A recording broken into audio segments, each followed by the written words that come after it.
Good morning. Glad to see you here this morning. Looking good. Honestly, a lot more than I imagined in this transition time between Christmas and New Year's. I can tell that you might be feeling a little full still from eating way too much, and you might still feel guilty for it, which might be a reason that you're here this morning. Hopefully, you got everything that you asked for, and you got to spend time with family. But I'm excited to be here and grateful for this opportunity. I think Kevin's already slipped out, maybe. No, I see him. Okay, close your ears. But the music is fantastic here. I think I might have said this before, but not every church is blessed and lucky enough to have musicians like what we have here and a leader like we have here to worship in.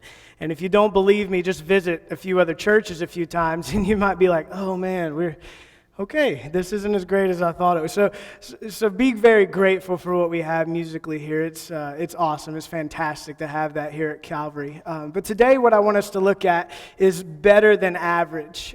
This past year has been a really good year for me, both personally and with my family. And it's been a great year here at Calvary. There's been a lot of highlights around my life. My sister graduated college, and she finished her associates, and she's finishing up her bachelor's, and she's going to keep going further.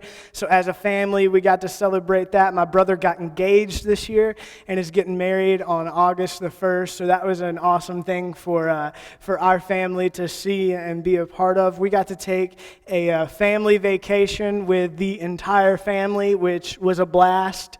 The majority of the time, you kind of butt heads for a little while, but to have that experience, that was awesome because some things are about to change big time in our family, but to be able to experience that one more time together was awesome. But we also had some ministry highlights this year, especially in the youth ministry and just in Calvary in general. We got to take a few trips that we love to take every year, and I've got a couple slides of those that'll be coming up. We got to go to the Dominican Republic, which was awesome. We had our Montgomery Village service all year. I don't know if all of you know it, but we spend 8 Saturdays at Montgomery Village every year doing a soccer ministry with kids. And then the college ministry spends every Tuesday and Thursday through the semester there doing kids clubs and teen clubs. So a service to the community and building relationships that goes year round, not just to show up and leave, but something all year. And that was a highlight. The youth doing apologetics and going to Hearts on Fire. We got to go on a beach trip.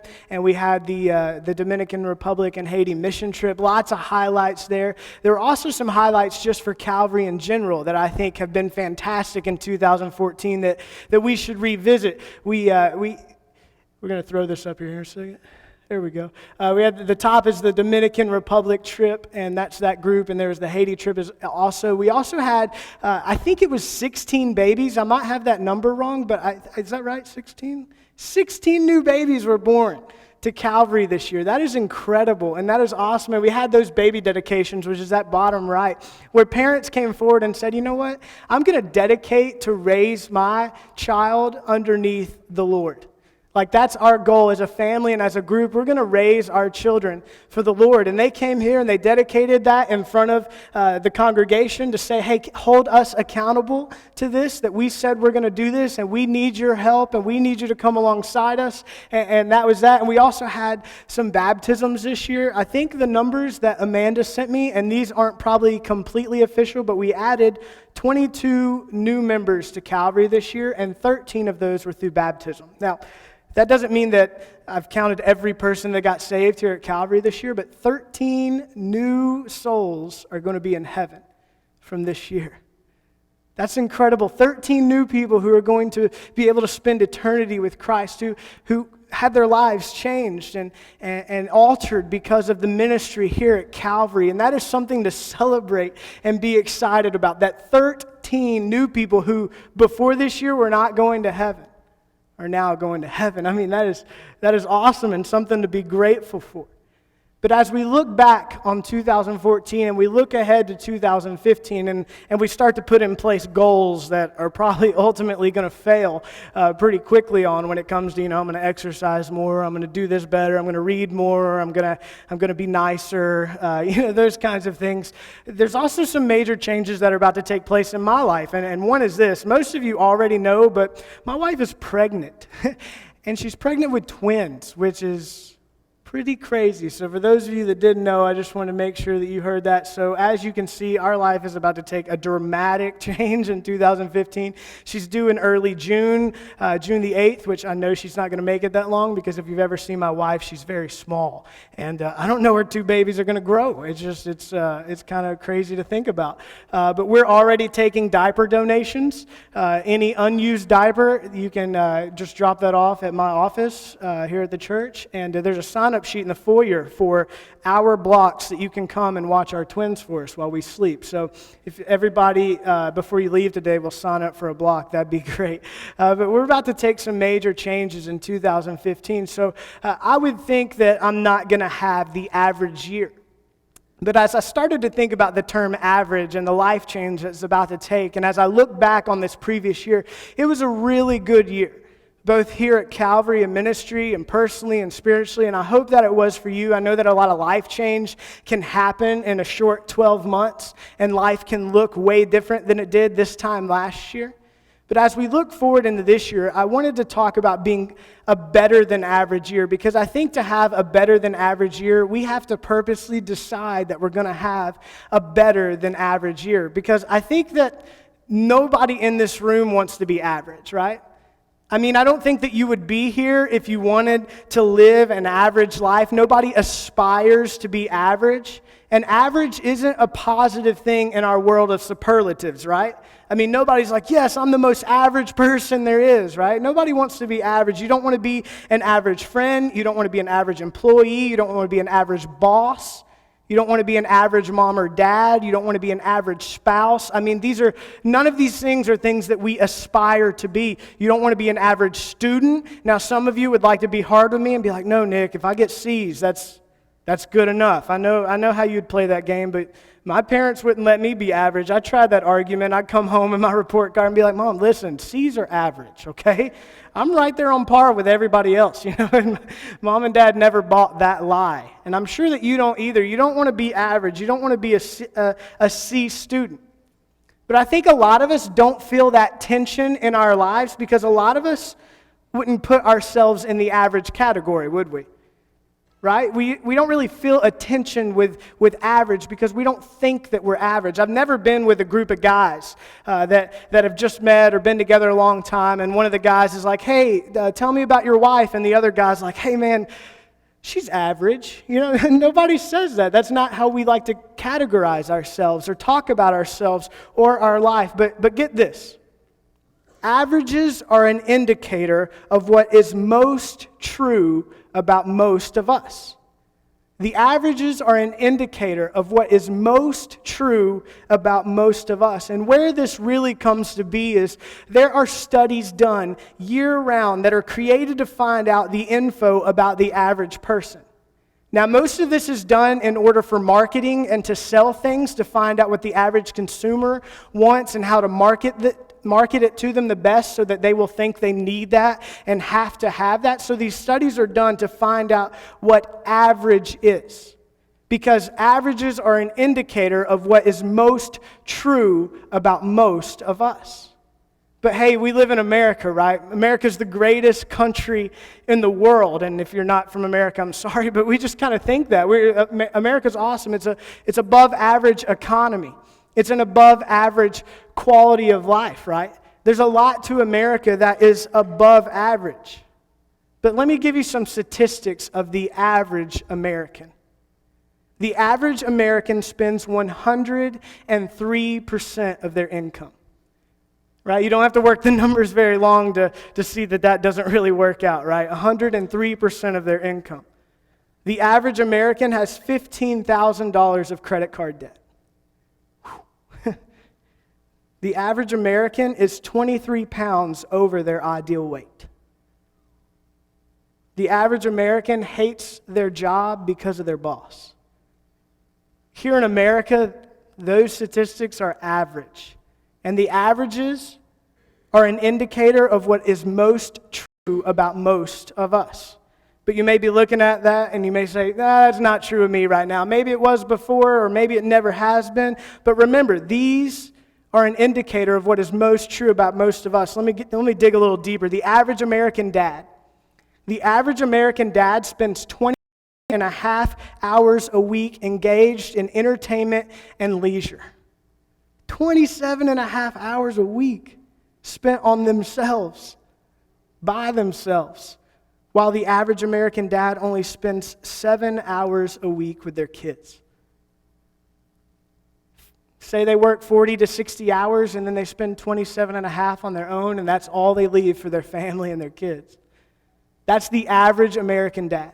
I mean, that's got to be like 10 rounds of golf. I mean, like that's got to be Netflix, just nonstop, watching movies and TV shows. I mean, you really got to work hard, I think, to fill 27 and a half hours on entertainment and leisure.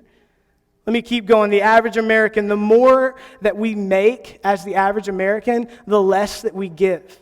Not just tithing, but charitable giving altogether. For some reason, the more we make, the less we give percentage-wise. The average American uses one form of deception in every 1 in 5 social interactions. So if you were a greeter here this morning, your chances are not very good. I'm just kidding. Those people are above average. But 1 in 5 social interactions, the average American uses a form of deception.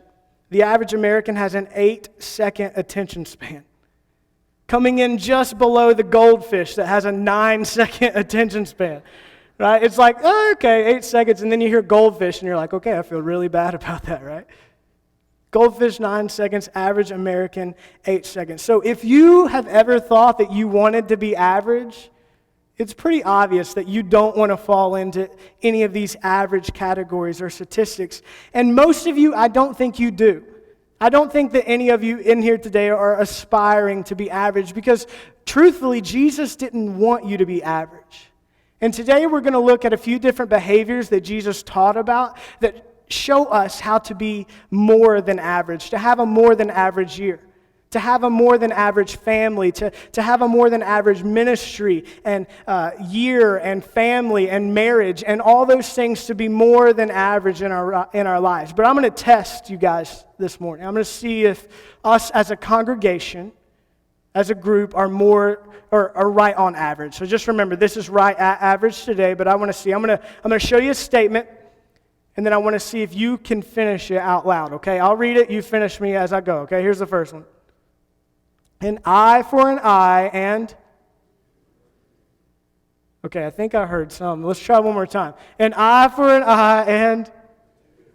There we go. We got 3 more. You can make it through it, okay? Turn the other cheek. Good job. All right, here's the next one. He would give you the shirt off his back. Good job. And the last one, I'm not even going to say it. Go the extra mile. Good job. Now, just in case you were wondering, that just makes you average. You're not above average yet, okay? You're right at average real quick. But the real question is, do you know where this comes from? Does anybody know where this comes from? The Bible? Yeah. That's average. What else? Anybody? Parents? Do you know where it comes from? Nobody? You're scared you're going to get it wrong, aren't you? Anybody? What about Jesus? Right? Where in the Bible does this come from? What was it? Did I hear it? Sermon on the Mount? Did somebody say that? I think so. You're right. It comes from the Sermon on the Mount. These are common phrases that are found all in the world around us, and they don't always give credit to where it actually comes from Jesus, but these are above average things this morning. So this morning we're going to turn to Matthew chapter 5, and we're going to look at the Sermon on the Mount that Matthew records to us. Matthew chapter 5. Now, it's debated if this is just one sermon or if this is a compilation of sermons. Some people even think that Matthew took these different sermons and put them all together so that we would have it in one place. But we know for sure that all of these teachings are found throughout all 4 of the Gospels, both Matthew, Mark, Luke, and John. They're found in all 4 of the Gospels. So that is something that we know that they all show up in those teachings. So we don't know if it's really just one sermon or if it's a lot compiled together, but almost all biblical scholars agree that Jesus was taking these teachings, and the teachings he's given us is not to get rid of the old law, but is to put in addition to the law, was to raise the standard of how he wants his followers to live. Now, not get rid of the law, but add to the law. And as he begins his talk, as he begins these teachings, he talks about two different roads. He talks about an average road and a more than average road. And he calls them the narrow road and the wide road. The wide road is the average road.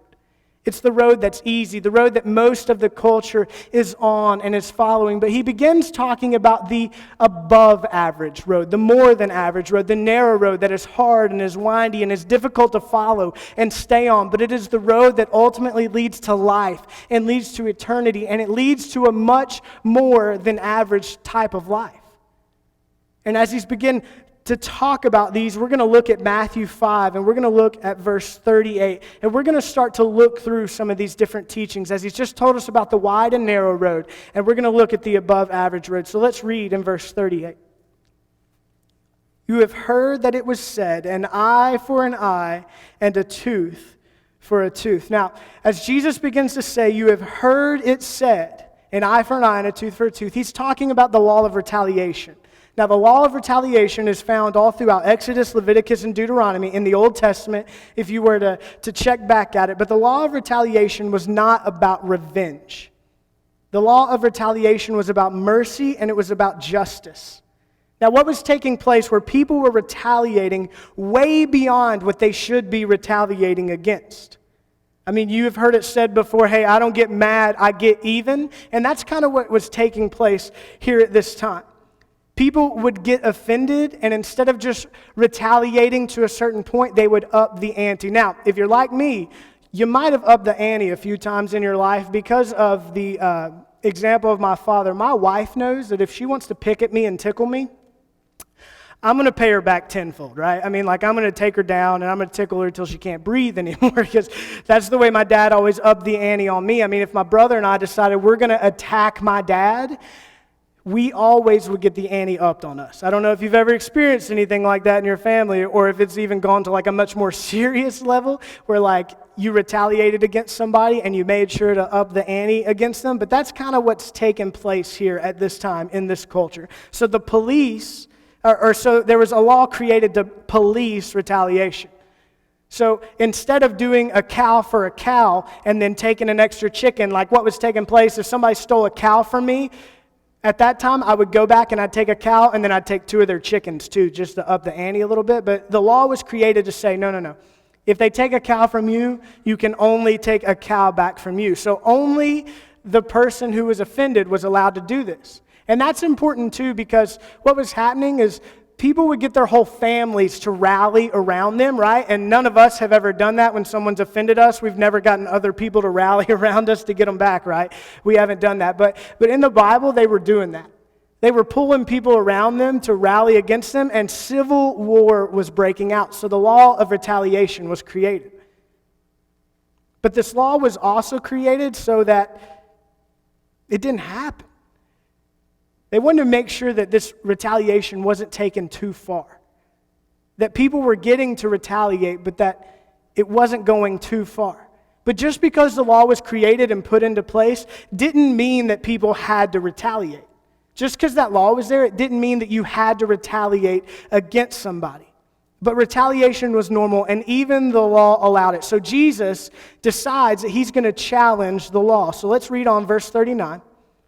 But I say to you, do not resist the one who is evil.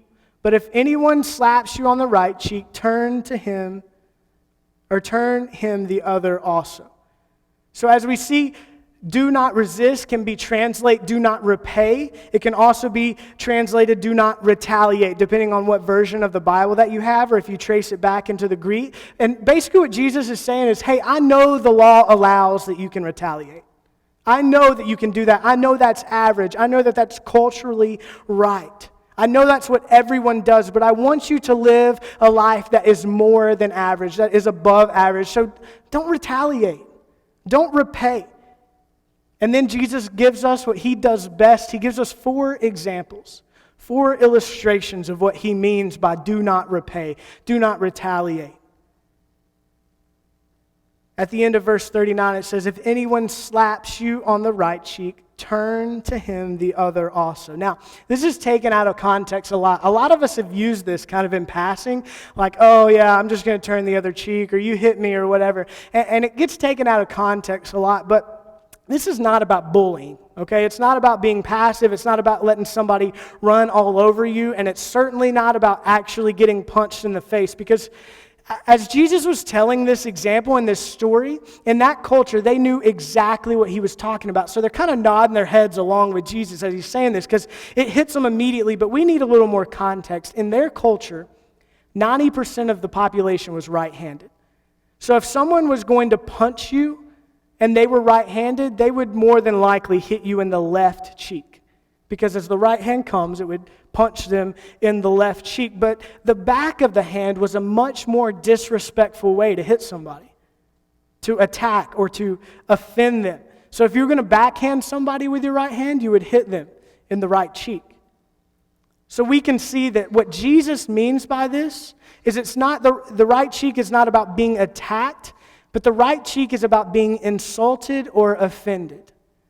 So Jesus is saying to us, if you are insulted or if you are attacked, do not retaliate.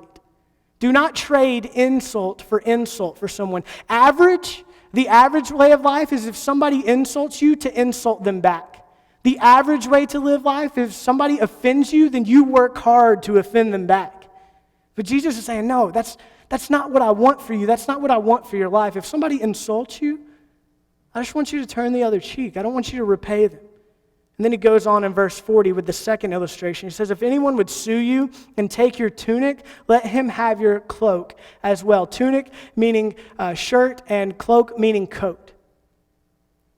There was a law that was created to protect poor people because what would happen, the wealthy people would always win in the courts because the wealthy people could hire attorneys and people to help them while poor people couldn't. So wealthy people would always win in court. Now the shirt is significant for the undergarment and the coat is significant for the outer garment. The coat was used for poor people for many different things. It was sometimes shelter. It was sometimes as a sleep covering, as a blanket in cold weather. So it was really important for them, for their survival, to have their coat. Their shirt wasn't important. So this law was created to protect those people. And it signified that there are some really personal things in life. There are some really personal property in life. And what Jesus is relaying to us here, he's saying that if someone tries to steal something from you that's personal, if they try to steal some type of property from you, you need to be generous to them. Especially if it's someone in need. Instead of going back at them and trying to take everything from them, everything that's personal to them and that means something to them, instead of trying to rob them of that, we should instead be generous to them. Because a lot of times when somebody wrongs us, we want to steal it from them, right? We want to make them feel bad. We want to rip it from them and make them feel the pain of what's happening. That's average. But Jesus was telling us that we don't need to do that. He wants us to be above average. And then in verse 41, he says this, and if anyone forces you to go 1 mile, go with him 2 miles. A lot of us have heard this one before, but the context that's surrounded by this one is that there was a law created that a Roman soldier could ask somebody to carry their heavy armor with them for up to 1 mile.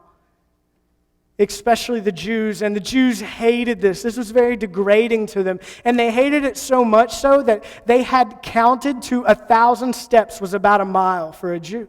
So when they had to carry the armor, they would literally count to 1,000. And at the 1,000th step, they would drop the armor and then they would walk away because this was very heavy and degrading.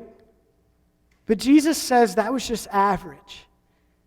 And he tells them and he pushes them to do better, to go further. If someone asks you to go 1 mile, then go with them 2. And I think it kind of translates to us like this. If someone wants to dump their responsibilities on you, if they want you to carry their load, why don't we carry it further? Average is just stopping at what we have to do, what we figured that we need to do. But Jesus says, no, why don't we up it? Why don't we go further than what's expected of us? And then the last example is found in verse 42. It says, give to the one who begs from you, and do not refuse the one who would borrow from you. Now, this refers to the law of lending. Remember, Jesus is taking the law that's already there, and he's not erasing it, but he's He's pushing it higher. He's making us go a step higher. And this was the law of lending. And the law of lending said that every 7 years a debt was canceled. So there was a term of 7 years, and once it hit 7 years, that debt was canceled. So in the 6th year, people would get really stingy with what they would give, what they would lend, what they would put out there for other people, because they knew that just a year away that it was going to be canceled anyways, and whatever they had given to borrow or whatever they would owe would disappear. So people they thought would take advantage of that so they wouldn't give. So even people that were in major need would not be given to because people would become so stingy. And here's how I think that relates to us. I think Jesus is saying that average people will help people when they know they're going to get something in return. Average people will lend a hand, will help somebody when they expect something in return. But more than average people, better than average people, will give not expecting anything in return. And again, Jesus raises the standard for us and in our lives. So in quick review, here's the 4 things that we see Jesus share with us this morning and in the Sermon on the Mount. Turn the other cheek. Give the shirt off your back. Go the extra mile. And always help those in need. Now, before we go further, I think that Jesus' followers are kind of sitting around, and I think if we were there, we'd hear the murmuring of Jesus' disciples and apostles and his followers saying, man, this is just impossible. Jesus, here's the law, and here's what everybody's been doing, and you're asking us to go above what everybody expects and to go above the law? That is just impossible. But real quick, aren't these the type of people that we love? Like these types of people, aren't these the types of people that we love to be around? That we love to have in our lives? I mean, someone that would turn the other cheek, that would give their shirt off the back, that would go the extra mile, and that would help those in need. Aren't these the type of people that today we just love? Aren't these the types of people that we want to marry? Aren't these the types of people that we want to do business with? Aren't these the types of people that we want our kids to become and our kids to marry? Aren't these the types of people that we want other people to think we are? I mean, Jesus takes the law and he raises it unto the people that we love to be around and the people that we should want to become. And I get it. I get the objection because I'm part of the objection. I mean, that is impossible. That is difficult. That is ridiculously hard to do because no matter how much I try to meet those, I'm not going to get that back from a lot of people. There's a major objection to this, but what else are we going to aspire to be? In the year 2015, are you going to aspire to just be an average person? Are you just going to aspire to be what's expected of you culturally and to fit in with everybody else on the wide road? I mean, is that what you're after this year? Or do you want to aspire to be better? Do you want to aspire to have a better year and to be different with the purpose of people seeing Jesus through you? So I think there's a different question this morning. I think this is the question we need to ask. What is expected of you? What is expected of you? What's expected of you from your parents?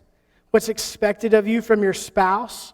What's expected of you from your kids, and your boss and your employees? What is expected of you? And I get this too because I can see it like you're already uneasy, right? This question bothers us. What is expected of us? Like there's a tension that begins to well up and we feel uneasy with expectations, right? Because expectations can feel like this weight around our neck.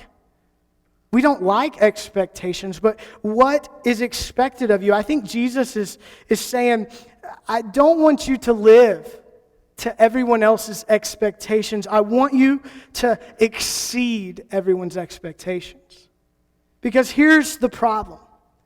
When people put expectations on us, the reason we hate them and we feel this uneasiness and this pressure builds in us and our stomachs feel funny is because when people put expectations on us, they determine how we relate to them. They determine how our relationship is with them. They determine how we respond and relate to them. So we hate expectations. But I think God is telling us through these passages and upping the law that we need to go beyond what somebody expects of us. But what if you go beyond what somebody expects of you? What do you think that will do for your relationships this year? I mean, expectations are tough. I've struggled with expectations in my life through ministry, especially my very first church experience where I was out there by myself, because part of why I love Calvary, and I shared this with one of the Sunday school classes the other night at their party, it's just Calvary is not a very legalistic church.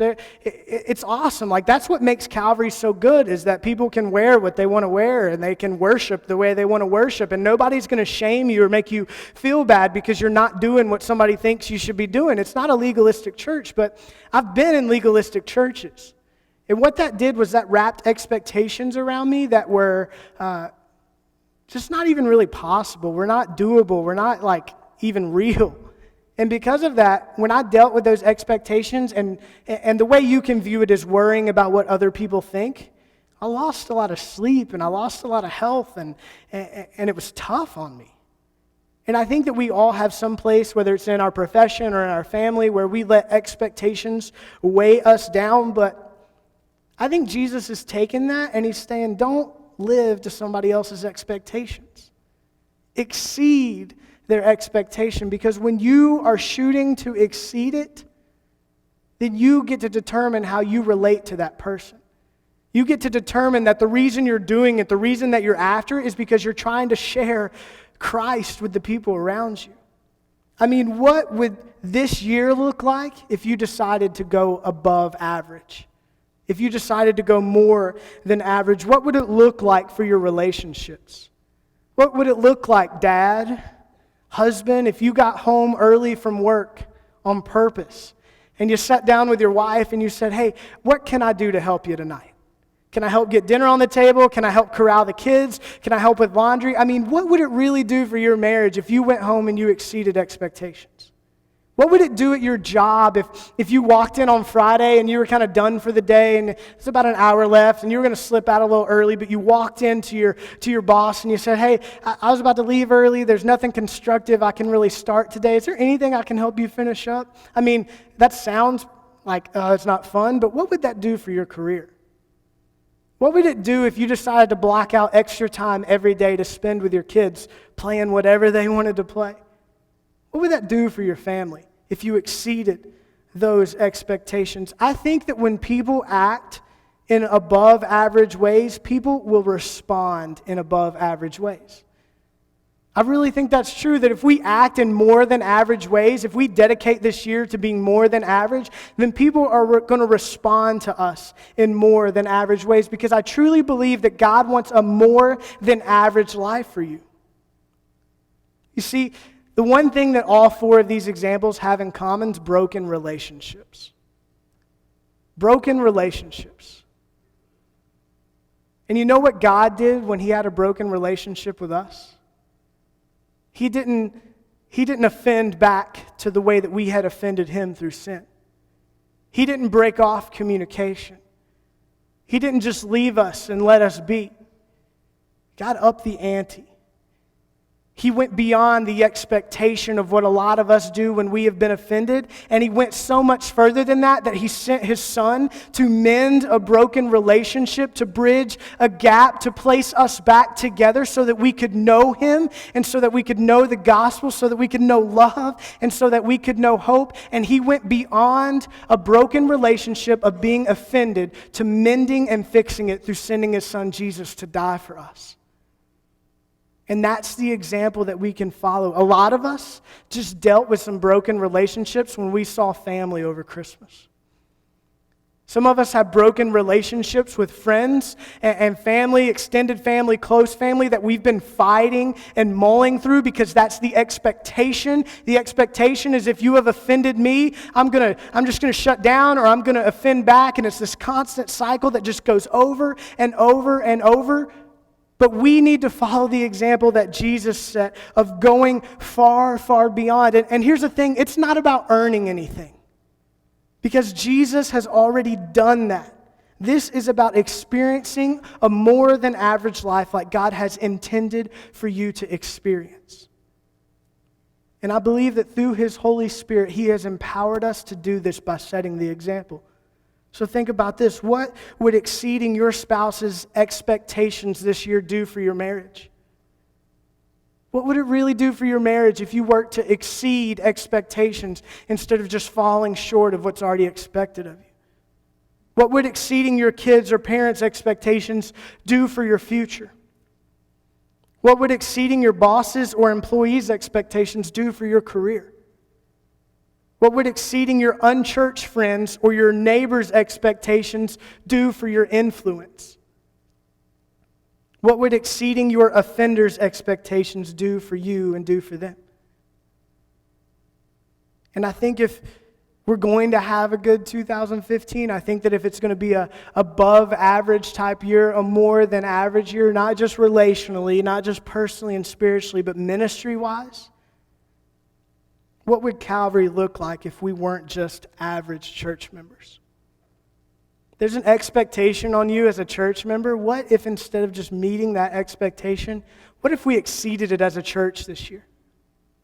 Right? What if we were above average in where we served? What if every person in this room had a place to serve here at Calvary somewhere? What if we found some place, whether it be greeting at the doors, whether it be Sunday school, whether it be walking people in with an umbrella? What would Calvary look like if we went beyond what is expected? What type of ministry would we be able to do if we were above average in tithing and giving? What would Calvary look like if we were above average in the way that we worshiped? What if we stepped in this place and we were just excited to be here and we worshiped above the expectation of what worship was? What would that look like for outsiders, for others? And most importantly, what if we exceeded and went beyond the expectation of reaching the lost this year at Calvary? 13 souls that we have in our system and names went from death to life in 2014. What if we exceeded 13 this year? What if we went way beyond what was expected of us in the way that we shared the gospel as a church and as a body of believers? What would that do when the community looked at us and saw Christ? How would that change our influence? I don't really have the answer of what would happen to any of those, but I am willing to bet this morning that the results would be way beyond what average would be. Don't give yourself a pass because this seems difficult. It is difficult.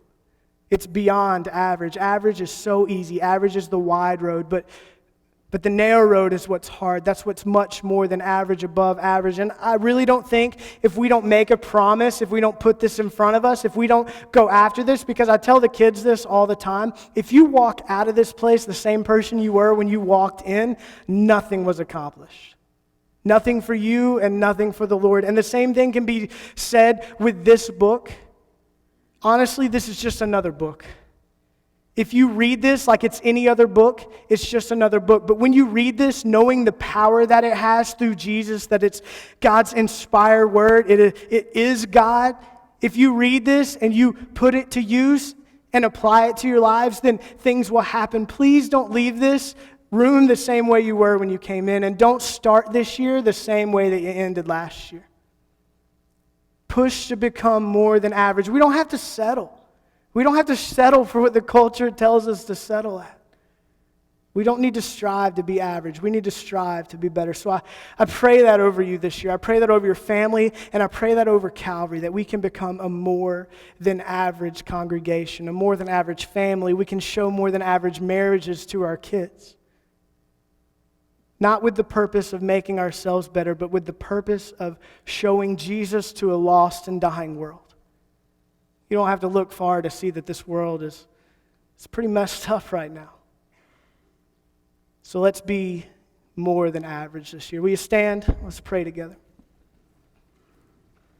Father, we thank you that you have laid out very firmly what is expected of us, especially when it comes to broken relationships, and things that we're surrounded with, Father. I pray that this year that we don't buy into what is expected of us from other people. We don't let the weight of expectations weigh us down, but Father, instead, we go way beyond. Not with the purpose of people looking at us and saying, man, look at Nick, but with the purpose of saying, God, it's all for you. We shine your light, we shine your glory to a lost and dying world so that they may know you, Father. I pray that we take that number 13 and we exceed it tenfold. God, let that be what we're after this year at Calvary. Lead us where you want us to be. It's in your name we pray.